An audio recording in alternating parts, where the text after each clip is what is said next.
There was one time I hooked up with this guy, and like after we had sex and like fluids were exchanged, like all this stuff, he was getting dressed and he said to me, you know, you would be perfect if you just went to the gym. Oh, And what? I know, and it stayed with me, but it knocked me down so hard, and I'm it, so stuck. Do you see my face is frozen in a rictus Yeah. of just disgust and shock? and I'm like, I was very upset, and I was like, this is why these people, and then you know, it was this Matthew, guy, wasn't it? Matthew said it it. was famously, you hear it here first. Mm. No, but I thought to myself, I'm like, you know what, there's something that he's gone through or he's experienced that led him to believe I wasn't enough. And so he probably doesn't feel enough even within his own body. Right. So he Yeah. felt like he needed to express that to me. So instead of getting upset at the person, I got more upset at this idea, you know, as especially as gay men, like we already have so much to deal with, Yeah. so much trauma that we bring into, you know, the gay world. Yes. And then I could have lashed out, and I could have, you know, dragged his ass on the internet, because, you know, that's the Yes, thing you to could do. Like I have, even yes. mentioned it recently. Someone's like, "What's his name?" I was like, honestly, don't remember, but you know, Wait, what did you say to him? I didn't say anything. You didn't say He didn't say anything? before he pushed him out a window. He didn't say a word. Wait, listen to this. You guys, did you, because this was all over the internet this weekend, did Yeah. you see how Tabitha Brown responded to Wendy Williams? No. This is exactly what Johnny's talking about. What? So Wendy Williams, Tabitha Brown, who you love, Matthew, She's great. who we all love, the vegan Mhm. chef. She's Yes. now on a Showtime series called The Shy.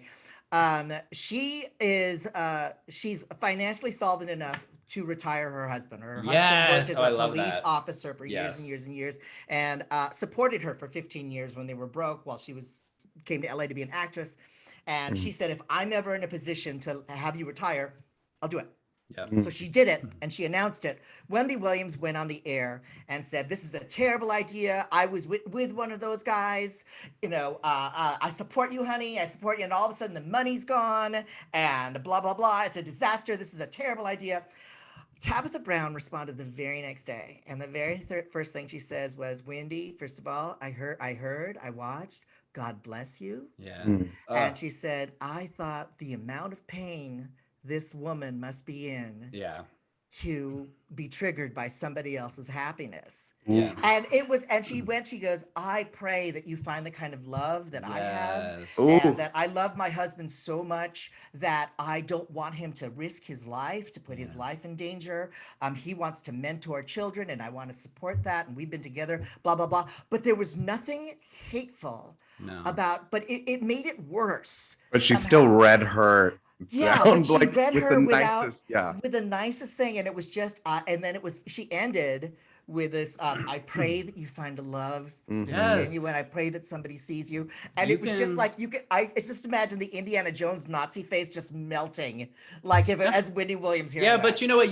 Because you can always tell when somebody's saying something to try and read you, to try and cut you down, even if it kind of sounds like it's supposed to be nice.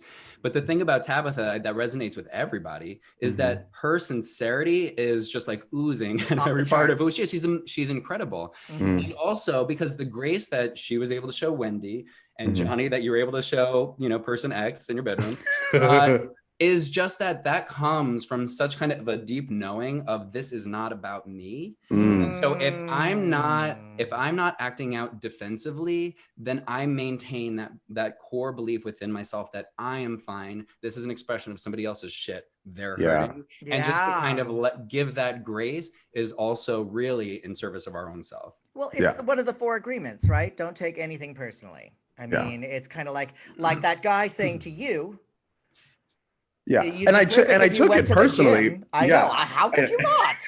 Yeah. But it took me a minute to just be like, oh, that's her stuff. And I wonder how many times he's had sex with someone and said, you have to work on your arms, or you have to do this, or you have to, you know, and I was just like, and that's the thing. Like, I feel like as queer people, it's so easy to repeat the cycle of cutting others down. Yeah. But I felt like for so long, and I still feel a lot of times that I have to prove who I am as a queer person within the queer space. And I really don't, you know, and I want to say that, you know, even if people come out at 45, they have that 45 years of shit that they have to now contend with, when a lot of us, like you said, you came out at 17, I came out at 17, 18, 14. But that's 5 different ages. Because I did it so many times. 18, 14, 12, 9, 6, 3, 2.5. I was like, I'm gay. No. Okay, now I'm gay. No.